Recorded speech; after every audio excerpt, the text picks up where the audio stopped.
What do you think is the most popular one? Get to the chopper or hasta? Get to the chopper! I am with the one and only Arnold Schwarzenegger, my dad and I's biggest idol growing up, and we're in the kitchen here. We've been having an amazing conversation, talking about stuff we can't share, but let's talk about Total Recall. I have it recommended in my top best books. So Good taste. good taste. Yes. You know, the first thing I would say about the book is we were just talking about this. What do you think? Do you think it was important, your upbringing, to reprogram your mind? Because in the beginning chapters, you talk about how your dad made you work out before you ate. Well, it was all about, being useful. He also felt that you should earn your breakfast. So he had me go and do push-ups and to do sit-ups and knee bends and all kinds of things. Or he would just send me down to the basement to chop wood for half an hour. And then he says, okay, now you can come up and have your Stirz, which is kind of like as a breakfast dish that they serve in Austria, and some, hot chocolate or whatever I had in those days. And then we'd go to school. So, you had to earn your breakfast. I think all of this stays with you for the rest of your life. Because so many people procrastinate. You don't seem to have a problem with procrastinating. No, I don't procrastinate because I see a very clear vision of certain things, a certain goal, and then I go after it, because you snooze, you lose. Right. So to me, there's no such thing as like, I like to take a vacation and I like to go and rest and all those kind of things. But when I'm on a mission and when I go after something, I go after it with vengeance. There's no stopping. Yeah. Now, number two, 3 points. So number one, your upbringing. Number two, and we talked about this a little earlier, what is the secret for somebody watching? Because all throughout the book, you thought bigger than everybody else. When it was bodybuilding, you were saying you didn't just try to become Mr. Austria, you want to be Mr. Olympia. When it came to movies, you didn't just want to be in a movie, you wanted to be the biggest, highest grossing movie star of all time. What can somebody do watching to overcome the fear of thinking big? Most people are just too afraid to think big. Well, the reason why I was never really afraid of thinking big was because, how far can you fall? It's 6 feet down is the ground, so then you get up again if you fall, and you can start all over again. So that's number one. So I'm not afraid of failing. Number two, I think in bodybuilding, with the age of 20, I became Mr. Universe. I accomplished my goals. I knew that through hard work and the various different rules that I applied to become the world champion, and having a very clear vision that I'm going to be that world champion, just like Reg Park, that was important to me. So when I did that, I realized that you can do this with anything. It takes just as much effort. It doesn't take any more effort. You just have to believe in yourself, and you have to believe 100% on your goal. And then it becomes such a pleasure to work towards that goal, no matter how big the struggle is, because you know that every struggle and every effort you put in takes you one step closer accomplishing that goal. That's amazing. Now, number three, my biggest takeaway from the book was reps and sets, repetitions. So many people want to do big things, but they're not willing to put in that repetition, like, obviously lifting weights. But how do you apply repetitions to other things you did, like acting? You talk about things. What were some specific techniques? Well, let me just give you an example. In bodybuilding and in lifting and in sports, you learn about the reps. That the more often you do something, the better you get. So the same is also with a scene. If I study for a scene in a movie, then I do a rehearsal, not just 3 times. I do it 20, 30, 40 times, that scene. So when I get to the set, I know the dialogue, and I then can move around freely and just be the character rather than having to worry about the dialogue and the sentence and the way it's structured and all those kind of things. So it's reps. And the same thing is with everything else. Look, in skiing, the more you ski, the better you get in skiing. The more you play the piano. Look at these little girls that you see sometimes on stage. They practice 7 hours a day piano. It's reps. It's reps. That's why I said to people, the key thing is, and one of the rules of success is to work your ass off. Reps. There is no shortcut. Forget about the shortcuts. Just work your ass off, and then you will accomplish something. It's amazing. Now, last bonus little point for somebody watching. You talk about this in the book. Daily routine. It's important that people have a good daily routine. What's a rough outline, without getting into everything, that you think a routine, and you talk about this in the book, Total Recall, a routine people can emulate that you kind of pioneered? Well, I have a simple routine. I get up early in the morning. I believe what Ted Turner said, early to bed, early to rise, work like hell, and advertise. And so this is what I believe in. So I go to bed early, it's around 10 o'clock, then I wake up at 4 o'clock in the morning, which is 6 hours of sleep, that's all you need. And if you need more, then just sleep a little faster. And then I just get going, you know, I mean, then I read.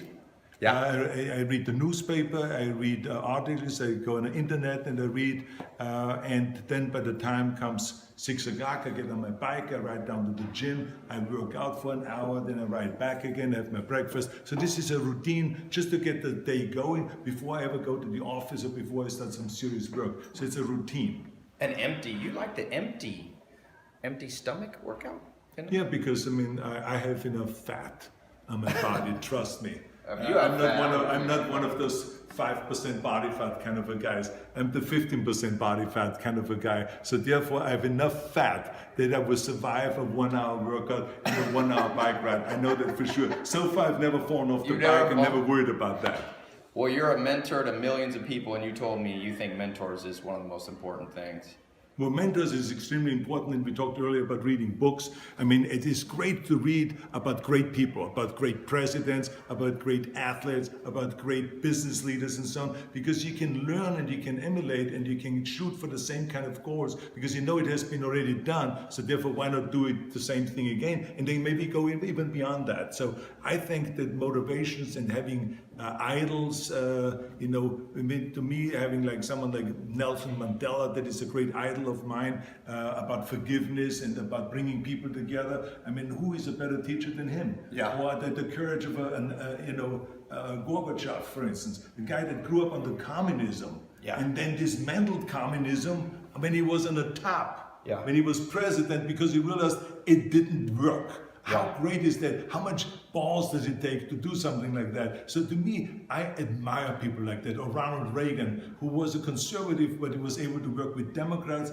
and Republicans in order to get things done. He brought people together. I admire that. So those are the kind of idols that I have. Or yesterday we put to rest Muhammad Ali. So I was there at the funeral. Wow. He was an idol of mine because he was not only the greatest in the ring, but he was the greatest also with the greatest heart, who was always giving, because he believed that we're going to be judged not by how much we make, but by how much we give. So let's give something back. So that's a great lesson for the rest of the world. So those are idols of mine. Yeah, well, you're an idol. I have a TEDx talk. It's one of the top 15, and I named you as the top 5 mentors. So I appreciate this kitchen talk, and this was amazing. My dad was a pro bodybuilder. If he knew I was here, my dad would have a heart attack. But thank you so much. Absolutely. That was amazing. Now go out. I'm telling you this. People know me for having the biggest book club in the world. Top 10 books. Arnold Schwarzenegger wrote a book. It's called Total Recall. It's his autobiography from start to finish. I am not being paid to recommend this book. I am telling you, it is one of the great ones out there. So click the link. I'll put a link straight to Amazon. Please buy it. Hasta la vista, baby. You and I, we're going to the Rob Report. Yes. We're going to be judges in Napa. the car. They'll be driving Bugattis and Ferraris and Porsches and everything. I'm gonna drink wine. So your favorite book is? Favorite book of all time, Cervantes, obviously. Why? I would just have his book is his life, and his life is the most incredible. He comes up, flipped it through the air and traveled. I'm just leaving, landed in first face. No, are you going to jump?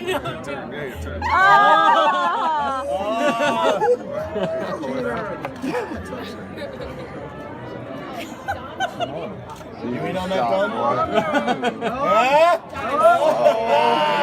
Not in on that. You know what I'm saying? Yo, me and Dolph had a showdown like a year ago. How's my voice get in his mouth? Years of practice. Must be sleepwalking. Ask you one question about books. What's the best book you've read in the last 10 years? The most instrumental, you think? In the last 10 years? Or ever. I tell you something, that I have always a difficult time when someone says the best. Because someone says, what's the best exercise? What's your favorite movie that you've ever done? I could never come up with one, but I can tell you, I enjoy in general autobiographies. Yeah. I enjoy reading about things that I'm interested in. I'm interested in political leaders, if it's Churchill, if it's Reagan, if it's Clinton, if it is, no matter what the party is. I like to read history, about American history and general history. And then I read a lot of scripts. Think big. My mind's still running through all the conversations I had with Arnold Schwarzenegger last night in his kitchen. Talked to him for about an hour. It was one of the greatest conversations I've ever had, and that's one of the takeaways. Think big. You know, he told me, he said he always thought big. He said, don't worry about failure so much, Ty. How far can you really fall? We're all only a few feet from the ground. And I was thinking, mentors. You know, he told me about his mentor, Reg Park, his first mentor. And I thought, that's what's wrong in the world. That's why it's so easy to feel lost. Who do we have guiding our way? You know, you got to go out and you have to find people. You have to find people who have done it before, who can shorten the path, who can keep you from failure. He told me, he said, don't fail too much. One of the reasons he doesn't procrastinate and can think big, he said, is because he at 20 years old won Mr. Olympia. So he said he got used to success and he tasted success. And so, you know, make sure you find some little wins in life. Don't always lose. It's a myth that you only want to learn from mistakes. Well, you learn from mistakes. They don't have to be yours, though. And you can also learn from wins. You know, Arnold learned from his wins. There's my dad. I told him, I said, my dad was a pro bodybuilder. My dad would love that I'm in here talking with you, Arnold. There's Arnold. 7-time Mr. Olympia. Multi-millionaire before he was 30 in real estate. 2-time California governor, not a man without flaws. We all have flaws. I always think of that saying, let he who is without sin cast the first stone. But what he's achieved is something you and I can learn from, you know, and so much of life becomes nitpicking and you bring up people's names and people go, oh, he's not perfect there, he's not perfect there. I'm like, yeah, but have some respect. Have some respect for somebody who did stuff. Saw he's a philanthropist, you know, and he genuinely cares. Took the time out to talk to me, didn't have to talk to me. I wasn't paying him to talk, you know. He told me, he said, Ty, he likes to work out on an empty stomach. I said, why? He said, because he always figured he had a little bit too much fat. So I'm in here in the gym, gonna follow his level. He said he didn't procrastinate. He learned from his father the value of not just being lazy, always having something to do. He says he likes to wake up, he likes to read a lot, gets up, he gets active, always doing something, you know. Keep yourself, I wouldn't say entertained, it's important to sit back and think. And he told me he likes to do that early in the morning. People in the modern world, with all this convenience we have, the next thing you know, all you're doing is just sitting around not accomplishing anything. You know, go out, conquer the world, conquer your fears, think big. That's all I could think. You know, he's a big dude, strong, but his life was big. Made some mistakes, made a lot of great attempts and successes. Yeah. I'm going to post the full talk we did here soon, but just thought I would post that while I was walking in here, get a little weights going. Whenever I learn something from a mentor, I try to immediately put it in practice. Even if I won't do it exactly like, you know, perfectly, obviously people are different, but try to become an action taker. You hear something, you read a book, do it. Try it. Arnold Schwarzenegger tells me he likes to work out before he eats breakfast. Hey, can't get a better piece of advice from a, you know, man who achieved, like I said, 7-time Mr. Olympia. So, who's your mentor? How big you thinking? How much do you fear falling? Watch from my video. I'm gonna post the full talk, most of it. Some of it's private, but post a good bit of it. All right. Oh, by the way, leave me a comment. Comment on something you've been putting off that you know you should do. Some area you're not thinking big that you know you can think big in now.